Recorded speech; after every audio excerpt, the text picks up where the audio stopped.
Good morning, everyone. Paula Mattisonsierra. Happy 2024. I know we're in February. Yeah, I heard you guys saying it. I'm sorry. For first quarter, I'm still saying it the entire time. But this is our first show for the year. We had a cancellation and we had the most wonderful person who stepped up to share with us because she was concerned about some things that were going on in her industry. Let's hear about it from Donna Aldrich, folks. So, enough. Let's get at it.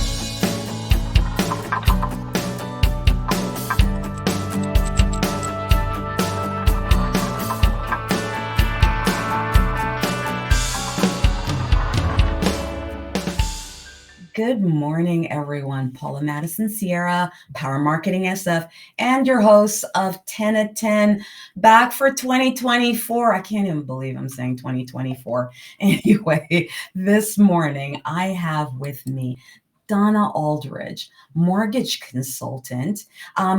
We've known each other for like a while now, Miss Donna, right? It's like, I don't want to show anybody's age. We just met each other last week. We're very, very young. I think it's over a decade, but we were 12 then. So. I know we were 12 then, so it doesn't really matter. Thanks for being on the show. Thanks for stepping up. Can I tell you how much I appreciate active networkers like yourself? Doing this for the last couple of years, this has been the best thing. I have to say, anything that comes out of networking, the ability to stand up and deliver efficiently about your industry and speak, and great networkers understand that we're getting a practice consistently, and you're one of them for me, So insurance, mortgage, communication, always in the finance and always super analytic. Talk to us about your background, my dear, and how this loveliness came to be. Well, a lot of that, yes. And, I've done some creative things too, where I've been on stage with a microphone. So it kind of marries both skills. When you ask me to speak, I am happy to jump in and do that. I did a number of things before I got to the mortgage world, but one of them was financial services. And then one of them was, like many people in this area, the .com thing. And when that all crashed and burned, I found a mortgage company that was giving me what I needed to do to get into it. Started there and moved on quickly to another one. Stayed there for a long time. And now I've been with a pure broker, which gives us a lot of flexibility in this very combustible time. Yeah, you've been doing the mortgage thing for a while, though. You're squarely in this end for a 20 bit. years. Yeah. Just a little bit. Again, I was 12. No. I know. Again, you were 12 years old. What have you seen? Because, we've been through a couple of these ups and downs. We've come to expect them now. Of course, they're getting closer and closer, than they've ever been before, based on my observation. I'm not a financial person, but as a marketer, I have to look at these things as well. Give me some insight on what you're seeing based on this ride that's going on, this Bronco ride. Well, historically, a lot of markets work in 7 to 10 year cycles. We've had some extraordinary circumstances in the last 5 years, as you well know. We haven't had a global pandemic in 100 years. So I don't think it wasn't that it was unexpected by everyone, but it did come as a bit of a surprise to most of us. So that created some variables that, frankly, I don't know that I'll ever see again in my lifetime. And I certainly haven't seen before this. The collapsed in 2008.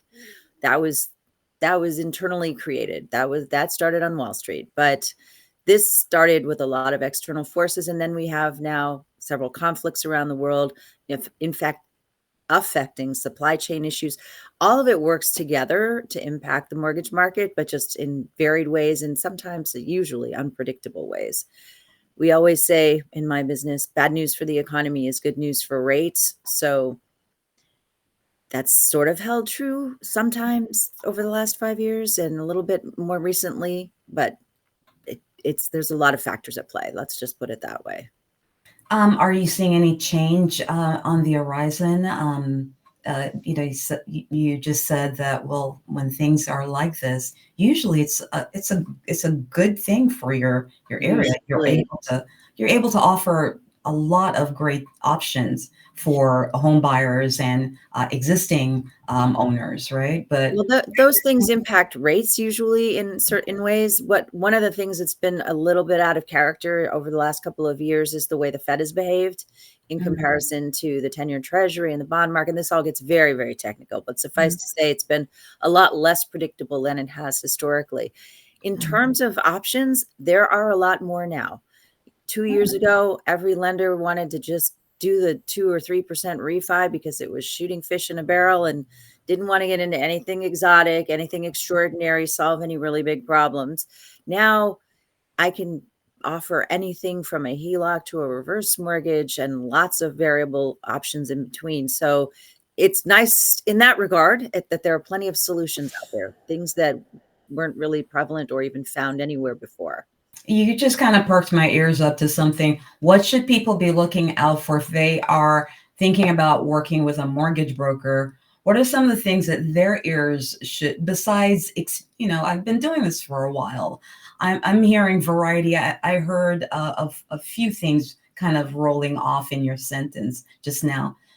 What should folks look for as they choose the mortgage broker that they want to work with? Well, a broker versus a banker, mortgage banker, or even a banker is a different animal really within the same zoo. I always tell people, think of it as like having the DoorDash menu in front of you instead of just one restaurant. I can access 30 different lenders or more. Whereas if you walk into a brick and mortar bank, you just get what's on their menu and nothing more. Interestingly enough, about 2-3 weeks ago, I had a referral sent to me by a realtor, and the gentleman was in tech. So of course he went online and started looking at options and talking to an online lender. So he's basically communicating with something akin to a call center, and he sent them documents and this and that, but he had some interesting types of income, some interesting goals, things that were outside the box. And after they dragged him around for about 3 weeks and kept asking him for more and more documents, he said to his agent, "I need a broker," which is where I came in. So we've made 3 offers already. We're hoping the next one sticks and he gets into his property, his first one. It's kind of interesting because we are in this do-it-yourself mindset, right? Like, you go to like a Target and really there are no red shirts around. They're literally, it's you and an open store. And you have to check yourself out now too. Checking yourself out. Is there any customer service? No. I was actually in Macy's the other day, same thing. I'm like, I'm in this massive store. I don't see anyone who really works here. Just customers kind of strolling around, except for the people at Starbucks. You know what I mean? But it was just kind of interesting how we've gotten so used to this do-it-yourself mentality and not understanding how mortgage brokers like yourself, how they add a bit of a concierge service to the experience because they bring their knowledge, right? Yeah, and that's with everything, I guess. I thought same thing. Hats off to this guy. He's a younger guy and he's buying his first home, but he recognized pretty quickly that this 3 weeks ish, yes. But he also said immediately, "I need a broker." He said, "I need someone who knows what they're doing, who has access to more options, who has more knowledge." And I would say the same thing applies to people who are looking into their credit. A lot of people think, well, I need to have good credit to get a loan, right?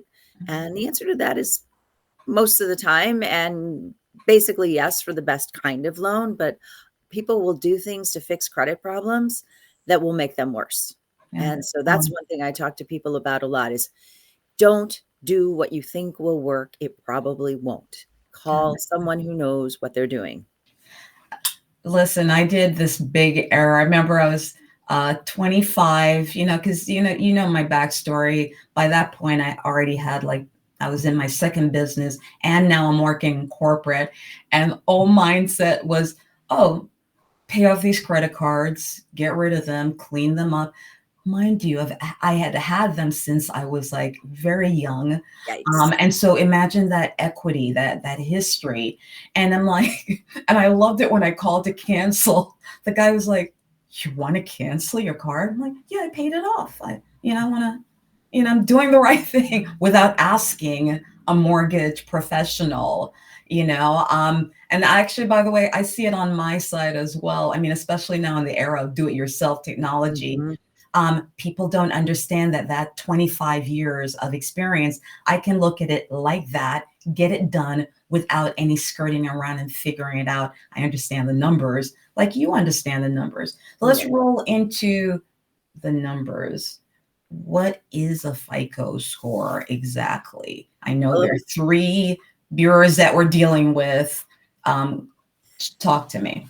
FICO, technically there are three credit agencies. That's the correct term: Experian, Equifax, and TransUnion, and they've all consolidated from multiple agencies over time. FICO was one of the original credit agencies, Fair Isaac, and that's where that acronym comes from. But Mhm. basically, it's a score that identifies your credit worthiness. Now, when I say a score, that's what's misleading about this. Check your credit score, look at your FICO score. You see it everywhere. There are multiple scoring models. Each agency has their own scoring models, and multiple scoring models for different purposes. So, for example, you might hear on the news or in an ad, Experian Auto FICO score. That's different than a mortgage score that you would get to get a mortgage. So they're algorithms, or we call them scoring models. And there are over 50 of them that exist in the world. So depending on the source of the information, the agency we're talking about, and the purpose of pulling the score, you might get a completely different report or different score. Oh, okay. So Yeah. that's a calculation on your side then. So let's say Well, you not have a us, but the seven one agencies. or something on your FICO score. Um, but your credit score could be a whole different thing once you get Credit into score for it. FICO score, they're interchangeable terms Oh, at they're this point. interchangeable. Yeah. Okay. But it Yeah, sounds like that once was you the get origin of it. But But what's I'm sorry, once you get into it with your clients though, and you're doing the calculation, the place where I think that I should be could be completely different. It could be lower, let's say. It's possible. So what Oh, we do is we pull what we call a tri-merge report, which mhm. comes from each of the three agencies, and that gives us all three of their reports in one document and all three of their scores. We use the middle score regardless of the disparity between the highest and the lowest score. Okay. But if you've gone on Credit Karma, let's say, and pulled your credit score, you're only getting one agency from Credit Karma. I believe it's Mm. Equifax. And you're getting what we call the shiny happy score. What they use in that scoring model, in that algorithm, are not necessarily the same criteria that the mortgage scoring model uses. Oh, So okay. Good to it's know. important to monitor it. Generally speaking, it's going to show you the trends, it's going to show you what's going on, but don't expect it to be identical to what a mortgage broker like myself would pull, number one. And number two, remember also that it's a snapshot in time. Yeah. So a lot of my clients, especially the more the ones with the stronger credit, will tend to say, I pay off my credit cards every month. Mm. That's great. So you pay the credit card company, then they batch all that data usually at the end of a month. They report it to one, two, or all three of the agencies. The agencies then process all that data. So you can start to get an indication of there's a great amount of lag time. So if you paid it off on, I don't know, February 7th or whatever today is, it might be March before that information actually is reported in that way. So the lag time will happen, and you will not have a zero balance unless you don't make any charges for a couple of months. Oh, okay. One of the things, because I was quickly trying to get some research done to get ready for this, because we did this pretty fast Mhm, on this very interesting topic. mhm. I'd spoken to Sean Murphy. He's with BMO, and one of the big things that he suggested, and talked to me about this as well. Don't wait until you're buying the house and looking for the house. Start a relationship with your mortgage broker early. Could even be Absolutely. 6, 7 months, a year. Um, Talk to me about that exactly. I agree with that 100%. In fact, I met a woman at an open house a few weeks ago, and she said, we're just starting to think about it. And I said, well, Mm. the two of us, or three of us in her case, having a conversation is a good idea, even if it's just a kernel of a thought in your mind, because then we can look at your situation. We can see if you need any course corrections, and we can address that. I had one client several years ago now. She talked to me the first time. There was a lot going on with her and another property, et cetera, that she'd inherited. 4 years later, we got her into the first home that she was going to live in and own herself. Yeah. So I agree 100%. Advanced planning is really a great idea, because sometimes there are surprises, like those pesky medical bills that you didn't know you had, and suddenly they're in collections, and people think, oh, well, I'll just pay it and it'll go away. That's a misperception. Yeah. Any derogatory credit like that is going to stay in your credit report for 7 years. If you have something more catastrophic, like a bankruptcy or a foreclosure, it stays on your credit report for 10 years. There are ways to manage those things, and, a few tricks and tips, but you don't know what they are. And believe me, they're not intuitive. Yeah. Yeah. Oh, wow. So, so it's a lot. So starting this relationship early sounds like a really great idea, because we can basically we can plug the holes, right? That we didn't even know were there, Right. and get ready so Right. that, do you have a great relation? Well, I'm assuming it's obviously you have really great relationship with real estate agents. And it sounds to me like it's usually the reverse, right? So the real estate folks usually recommend, like, no, no, no, you need to use Donna.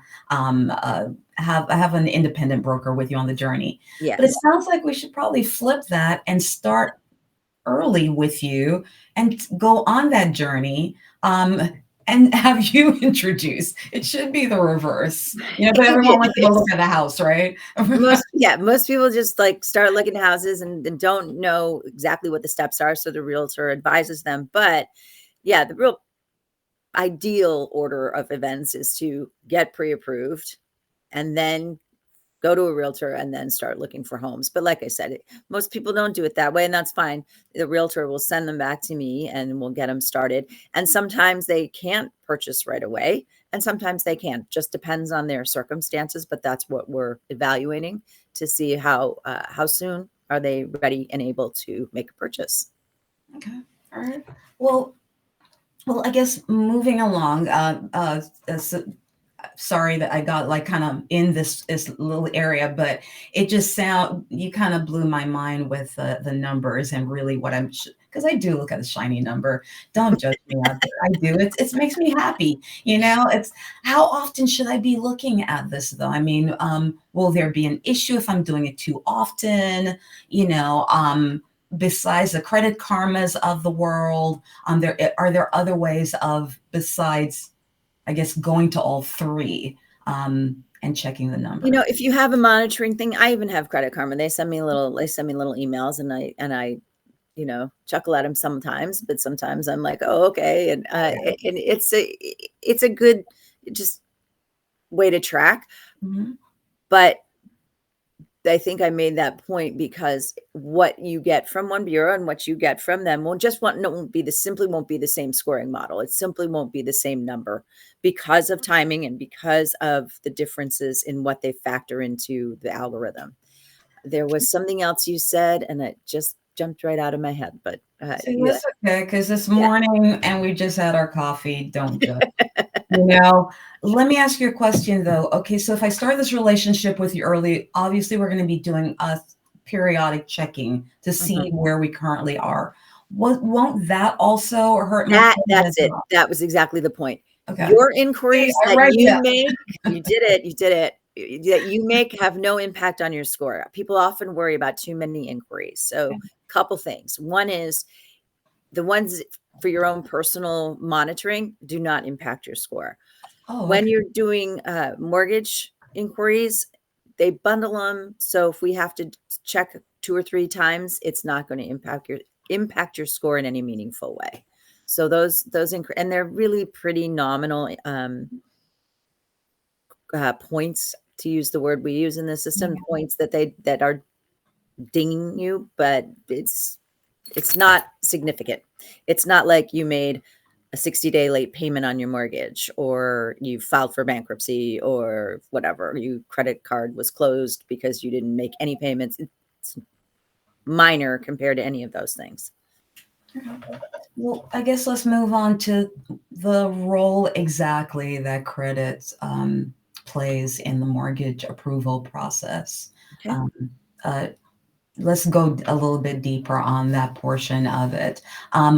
We've gone through the components of the credit report and how it impacts, and uh, we kind of talked about the economy as well. This is the one that I want to touch on because I know the rates are a little high right now. Not as high as they They're a were. little high right now. Paul Stella, mortgage broker who I network with, has a phrase that I love, which says, date the rate, marry the house. He stole that. I've been saying that for 2 years also. Do you know Paul, by the way? I've known, oh, we used to work at the same company. I've You known know him a long everybody. time. Yeah, no, definitely date the rate, marry the house. We were in the eights in early January.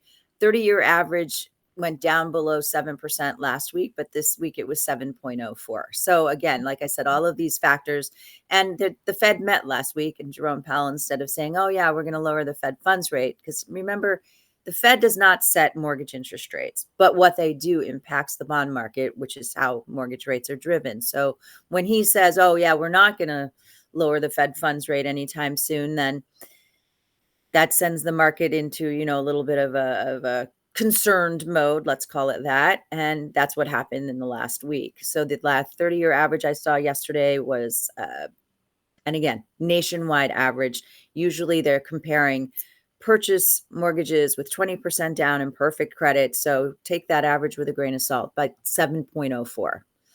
Now you can maneuver around that by paying a little to buy a lower rate. There are strategies, but date the rate and marry the home is really, really where your mind needs to be right now. And I'll tell you something even more important, because a lot of people are sitting on the sidelines and saying, I can't get in this market right now. It's too dangerous. It's too risky. That's the time to get in. That's when you don't have competition.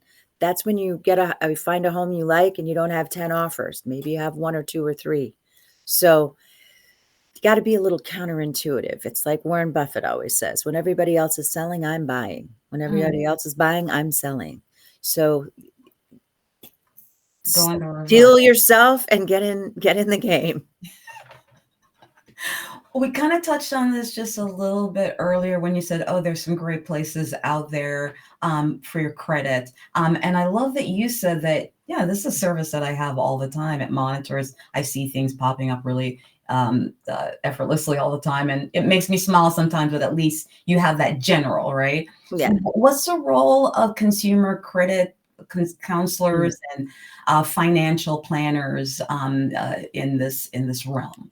I think financial advisors can vary. They can be all over the map in terms of how well they know how credit scoring works.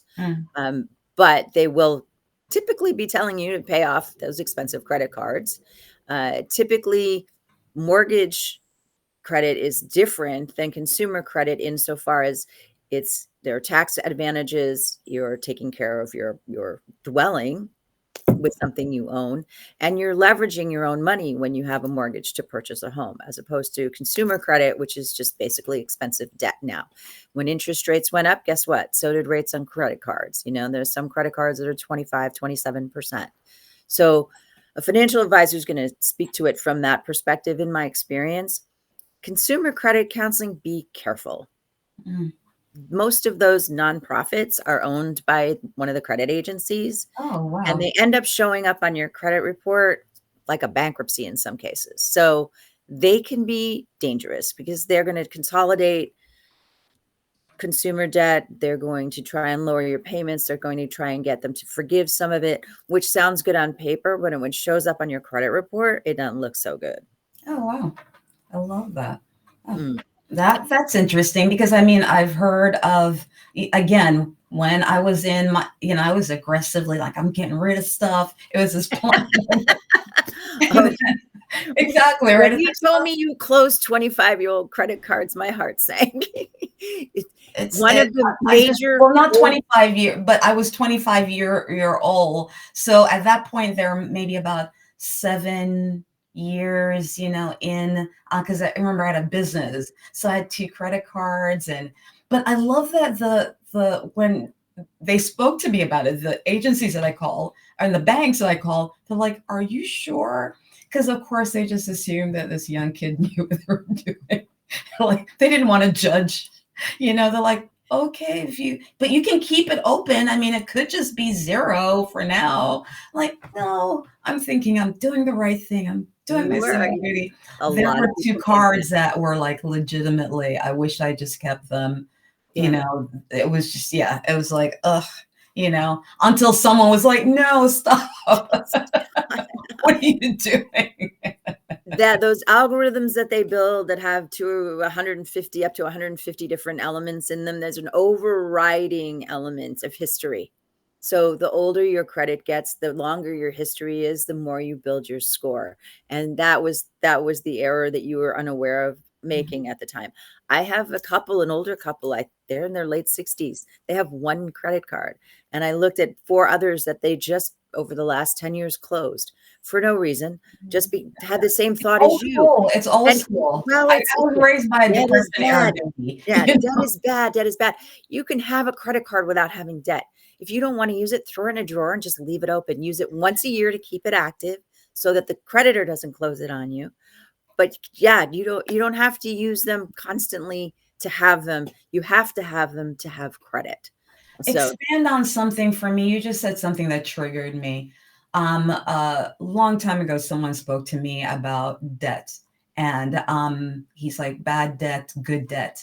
Talk to me about that. Of course, we're rolling close to time here. Such a meaty topic, guys. Donna, maybe you'll come back like next quarter or something. We'll do like a recap per quarter. yeah, That would actually be really fun. yeah. But talk to me about good debt and bad debt, because I hear people freaking out. Like I said, my 20-something brain from back then, but I'm hearing people at my age group, no, debt, debt, debt. But good debt, bad debt. What's your opinion? Well, credit card debt is just expensive debt. So if you can characterize it as bad if you like, I, again, don't want to judge, but it's not benefiting you in any way. The best way to use credit cards is so you don't have to carry cash around because you're online and it's more secure, et cetera, et cetera. But then pay it off. Don't let it roll because you're just going to keep building more and more debt, and it'll literally go like a snowball down a hill Mm. because of those high interest rates. And it's not really benefiting you when it gets to that point. The scoring models typically say the ideal range of credit card debt is 2% to 10%. Anything over that starts to hit your credit score. Anything over 50%, and by percent, I mean of your limit, starts to hit your credit score. So when you get up over 30% and over 50%, you're losing points and not gaining any points in your scoring. Okay. Mortgage debt is different. In fact, one of the things that is different in the mortgage scoring model is the home equity line of credit. Some people have a first mortgage and then this line of credit. And they used to be scored, HELOCs as we call them, like credit cards, which was ridiculous because that they don't function like credit cards. So mortgage debt gives you a way to leverage your money. Let's say, I'm going to use very simple, low numbers, but let's say you buy a house for $500,000, you put 20% down, that's 100,000. And then the house gains in value 250,000 over 15 years or something, or 20 years. That 250,000 is still yours. And you only had to put 100,000 down and you borrowed the other 400. So sure, you paid some interest on that along the way, but probably not $250,000. And that's the concept of leverage. That's where mortgage is good debt. Not to mention that your mortgage interest up to $750,000 loan amount is deductible from your taxable income. So it has more financial finesse and benefit than any other kind of debt. Okay. I love it. All right. Listen, I'm going to wrap this up. I think that's a great point to kind of roll to, at least giving people the building blocks to start off, getting their heads right. My final question then, I feel like you're biased on this, but you always give me an honest answer. We talked about, dating the rates, buying the house. Is it really a good time to buy a home? It's never a bad time. I mean, literally never a bad time. This is the slowest real estate market since 1994. So there isn't a lot of inventory. That's true. And that's another whole conversation about why people aren't selling, mostly because of low rates that they already have or no mortgage at all, and higher rates right now. But higher rates right now are not going to last forever. And you and I both know people who are older than we are who bought their first house at 19%. So, if it's 7% now, okay.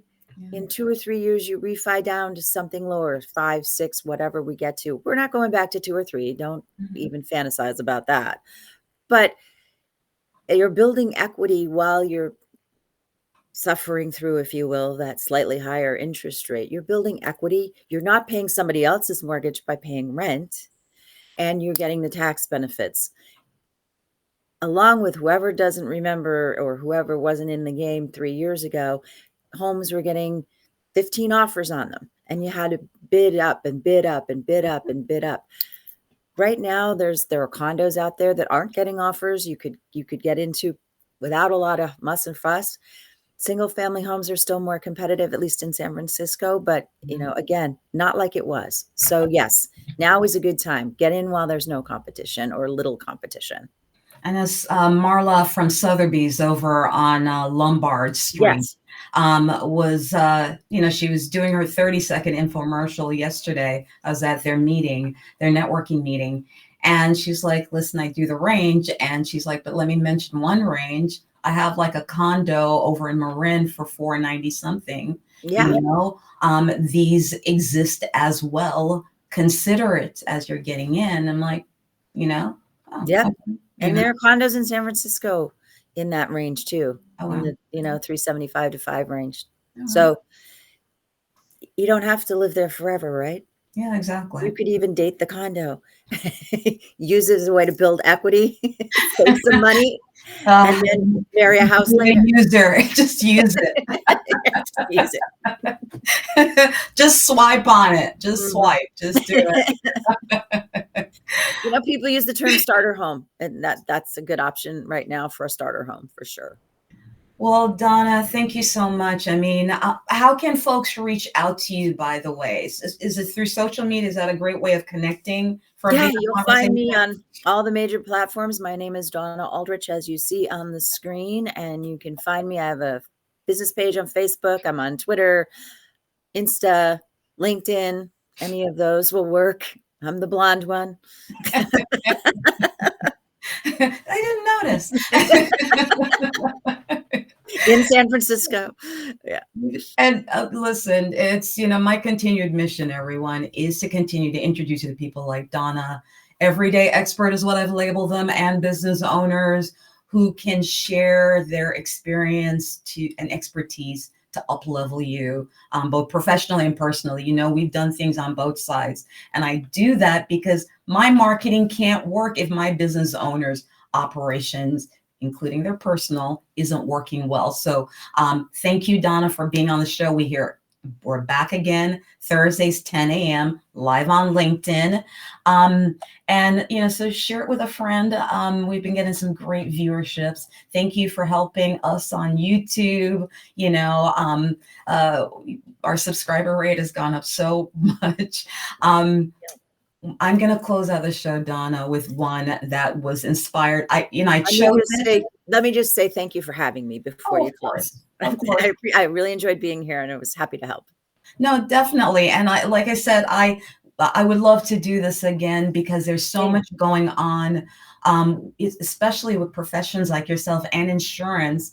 I'm looking to get an insurance person on to have that discussion as well with what's going on, because it's something that affects all of us. Where the market moves, the debt out there, the homes not moving, why people aren't buying, why people aren't putting their homes up. It affects all of us as business owners. These are things that we should just really keep an eye out on. If we can have a fun conversation, give you some things to get you started, then, so I chose this one, Donna, and I didn't realize based on our conversation how our conversation would literally be perfect for this quote. It's a book I started. I didn't finish it. Don't judge me, okay? Michael Hoff's post-apocalyptic novel, Those Who Remain.